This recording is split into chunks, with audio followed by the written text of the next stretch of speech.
ఆది మానవులు ఎక్కడ నివసించారు, వాళ్ళు ఎలా పుట్టారు, అయితే ఆది మానవుల గురించి ఆనవాళ్లు ఎలా కనుగొనబడ్డాయి, భీంబెట్కా భారతదేశంలో ప్రాధాన్యత సంతరించుకున్న గుహలు.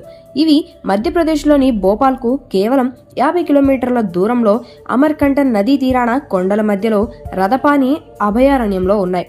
అయితే ఒకప్పుడు ఆది మానవులకు, ఆ తర్వాత క్రూరమృగాలకు నివాసమైన ఈ ప్రదేశం నిశ్శబ్దంగా ప్రశాంతంగా ఉంటుంది.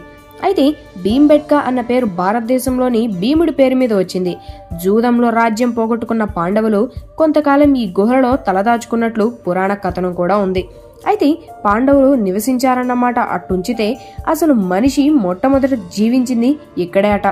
15 ఏళ్ల క్రిందటే ఆది మానవుడు ఇక్కడ నివసిస్తున్నట్టు ఆధారాలు కూడా లభ్యమయ్యాయి మన పురావస్తు శాఖ వారికి.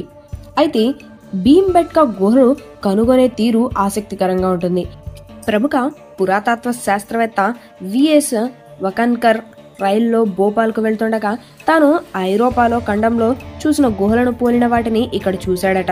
అయితే ఆ తర్వాత 1957లో తన బృందంతో కలిసి ఆ గుహలను కనిపెట్టారు.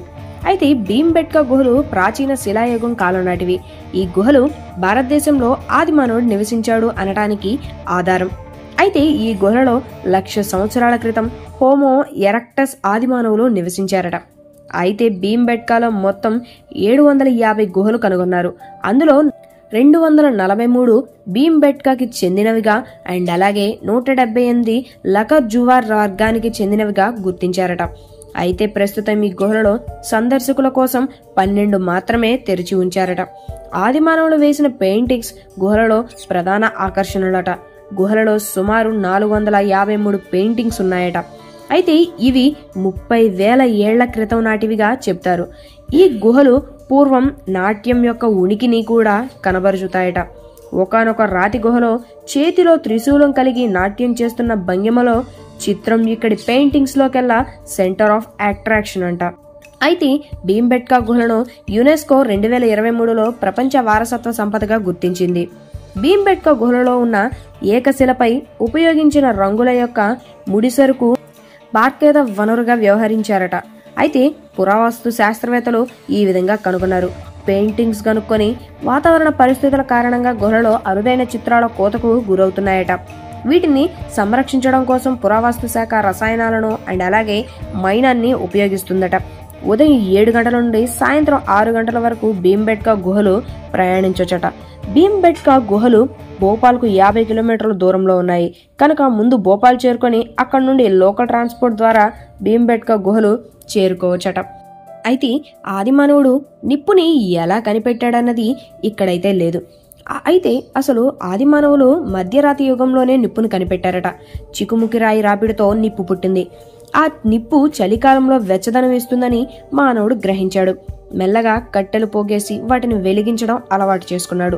నిప్పు నెగడు ఉంటే జంతువులు తమ వద్దకు రావని తెలుసుకున్నాడు. చీకట్లో నిప్పు వెలుతురును ఇస్తుందని అర్థం చేసుకున్నాడు. నిప్పులో మాంసం దుంపలు కాల్చుకొని తినడం స్టార్ట్ చేశాడు. అదే సమయంలో కొన్ని పశువులను కూడా మచ్చిక చేసుకున్నారు. వాటి పెంపకం స్టార్ట్ చేశారు. ప్రముఖ పరిశోధకుడు రాబర్ట్ బ్రూస్ ఫూట్ నిప్పును వెలిగించిన ఆనవాళ్లను తెలంగాణ ప్రాంతంలోని కనుగొన్నారు. అయితే మహబూబ్ నగర్ జిల్లాలోని ఊట్నూరులో నిప్పును మండించిన తర్వాత మిగిలిన బూడిద రాసులు పురావస్తు తవ్వకాల్లో కనిపించాయట. కర్రలను లేదంటే రాళ్లను రాపిడిచ్చి నిప్పును కనుగొన్నది తెలంగాణలోని తొలి మానవుడే కావడం విశేషం.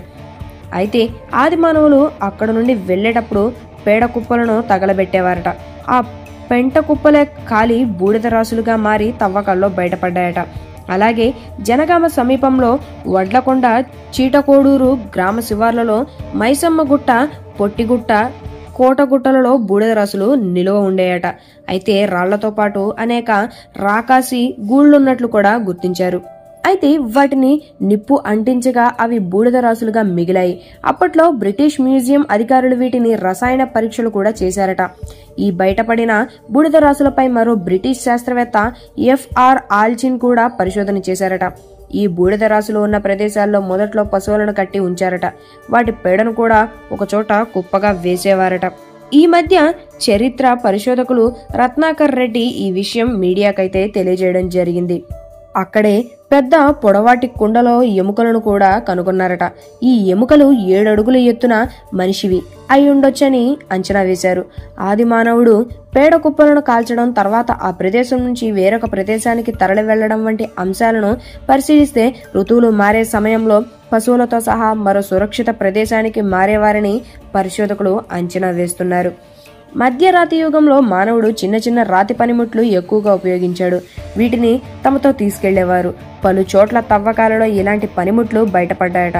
తెలంగాణలో నవీన శిలాయుగానికి చెందిన చాలా ప్రదేశాలు కనిపిస్తాయి. వీటిలో మౌలాలి, హఫీజ్పేట వంటి ప్రదేశాలు కూడా ఉన్నాయి. ఈ ప్రాంతాల్లో నాటి రాతి పనిముట్లు, మంటల్లో కాల్చిన మట్టి పాత్రలు దొరుకుతూ ఉంటాయట. ఈ వీడియో మీకు నచ్చినట్లయితే లైక్ చేయండి, షేర్ చేయండి, సబ్స్క్రైబ్ చేయండి. Thanks for watching.